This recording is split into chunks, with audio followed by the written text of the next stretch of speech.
आओ हम जानते हैं कि बरकत बनी रहने के ऐसे कौन से अचूक उपाय हैं जिनको करने से आपके घर और आपकी जेब की बरकत बनी रहे, भरपूर रहे, मां लक्ष्मी और अन्नपूर्णा की कृपा बनी रहे।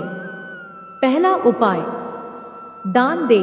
प्रकृति का यह नियम है कि आप जितना देते हैं वह उसे दोगुना करके लौटा देती है। यदि आप धन या अन्न को पकड़कर रखेंगे तो वह छूटता जाएगा। दान में सबसे बड़ा दान है अन्नदान। निम्नलिखित उपाय करने से घर में अन्न के भंडार भरे रहते हैं। दूसरा उपाय, अग्निहोत्र कर्म करें। हिंदू धर्म में बताए गए मात्र 5 तरह के यज्ञों में से एक है देवयज्ञ, जिसे अग्निहोत्र कर्म भी कहते हैं। इससे जहां देव ऋण चुकता होता है वहीं अन्न और धान में बरकत बनी रहती है। अग्निहोत्र कर्म 2 तरह से होता है। पहला यह कि हम जब भी भोजन खाएं उससे पहले उसे अग्नि को अर्पित करें। अग्नि द्वारा पकाए गए अन्न पर सबसे पहला अधिकार अग्नि का ही होता है। दूसरा तरीका यज्ञ की वेदी बनाकर हवन किया जाता है। तीसरा उपाय, भोजन के नियम। भोजन की थाली को हमेशा पाट, चटाई, चौक या टेबल पर सम्मान के साथ रखें। खाने की थाली को कभी भी एक हाथ से न पकड़े। ऐसा करने से खाना प्रेत योनि में चला जाता है। भोजन करने के बाद थाली में ही हाथ न धोएं। थाली में कभी जूठन न छोड़े। भोजन करने के बाद थाली को कभी किचन स्टैंड, पलंग या टेबल के नीचे न रखें, ऊपर भी न रखें।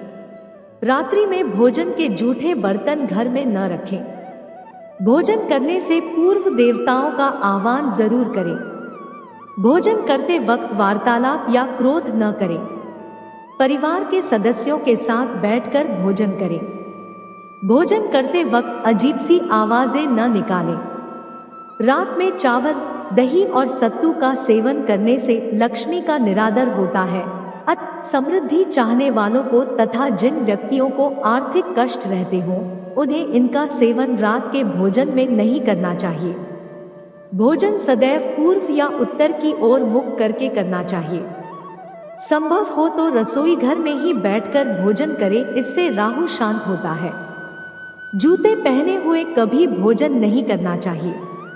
सुबह कुल्ला किए बिना पानी या चाय न पिए। जूते हाथों से या पैरों से कभी गौ, ब्राह्मण तथा अग्नि का स्पर्श न करें। चौथा उपाय, टपकता नल ठीक करवाएं। नल से पानी का टपकना आर्थिक क्षति का संकेत है। टपकते नल को जल्द से जल्द ठीक करवाएं। घर में किसी भी बर्तन से पानी रिस रहा हो तो उसे भी ठीक करवाएं। छत पर रखी पानी की टंकी से पानी बहता हो तो उसे भी ठीक करवाएं। पांचवा उपाय, क्रोध कलह से बचें। घर में क्रोध, कलह और रोना धोना आर्थिक समृद्धि व ऐश्वर्य का नाश कर देता है, इसलिए घर में कलह क्लेश पैदा न होने दें। आपस में प्रेम और प्यार बनाए रखने के लिए एक दूसरे की भावनाओं को समझें और परिवार के लोगों को सुनने और समझने की क्षमता बढ़ाएं। अपने विचारों के अनुसार घर चलाने का प्रयास न करें। सभी के विचारों का सम्मान करें। छठा उपाय, घर की सफाई। कभी भी ब्रह्म मुहूर्त या संध्याकाल को झाड़ू नहीं लगाना चाहिए। झाड़ू को ऐसी जगह रखें जहां किसी अतिथि की नजर न पहुंचे। झाड़ू को पलंग के नीचे न रखें। घर को साफ सुथरा और सुंदर बनाकर रखें। घर के चारों कोने साफ हो, खासकर ईशान, उत्तर और वायव्य कोण को हमेशा खाली और साफ रखें। वॉशरूम को गीला रखना आर्थिक स्थिति के लिए बेहतर नहीं होता है। प्रयोग करने के बाद उसे कपड़े से सुखाने का प्रयास करना चाहिए। दक्षिण और पश्चिम दिशा खाली या हल्का रखना करियर में स्थिरता के लिए शुभ नहीं है, इसलिए इस दिशा को खाली न रखें। घर में काले, कत्थई, मटमैले, जामुनी और बैंगनी रंग का इस्तेमाल न करें, चाहे चादर, पर्दे या हो दीवारों का रंग। घर में सीढ़ियों को पूर्व से पश्चिम या उत्तर से दक्षिण की ओर ही बनवाएं। कभी भी उत्तर पूर्व में सीढ़ियां न बनवाएं। घर में फर्श, दीवार या छत पर दरार न पड़ने दे।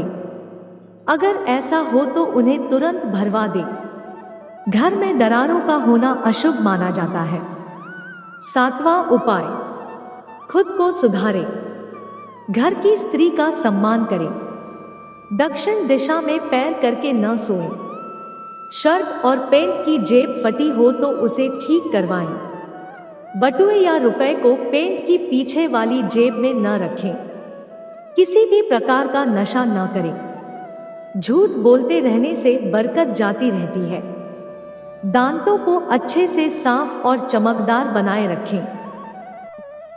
8वां उपाय, पूजा घर और तिजोरी। घर में अगर पूजा घर नहीं हो तो किसी लाल किताब के विशेषज्ञ से पूछकर ही पूजा घर बनवाएं।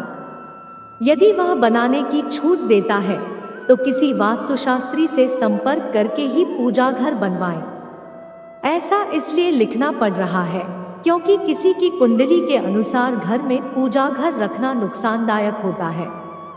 किसी देवी देवता की एक से ज्यादा मूर्ति या तस्वीर न रखें। देवी देवताओं की तस्वीर कभी नैऋत्य कोण में न लगाएं, वरना कोर्ट कचहरी के मामलों में फंसने की पूरी आशंका रहती है। तिजोरी में हल्दी की कुछ गांठ एक पीले वस्त्र में बांध कर रखें। साथ में कुछ कौड़ियां और चांदी, तांबे आदि के सिक्के भी रखें। कुछ चावल पीले करके तिजोरी में रखें। तिजोरी में इत्र की शीशी, चंदन की बत्ती या अगरबत्ती का पैकेट भी रख सकते हैं, जिससे उसमें सुगंध बनी रहेगी। घर में देवी देवताओं पर चढ़ाए गए फूल या हार के सूख जाने पर भी उन्हें घर में रखना अलाभकारी होता है। धन्यवाद।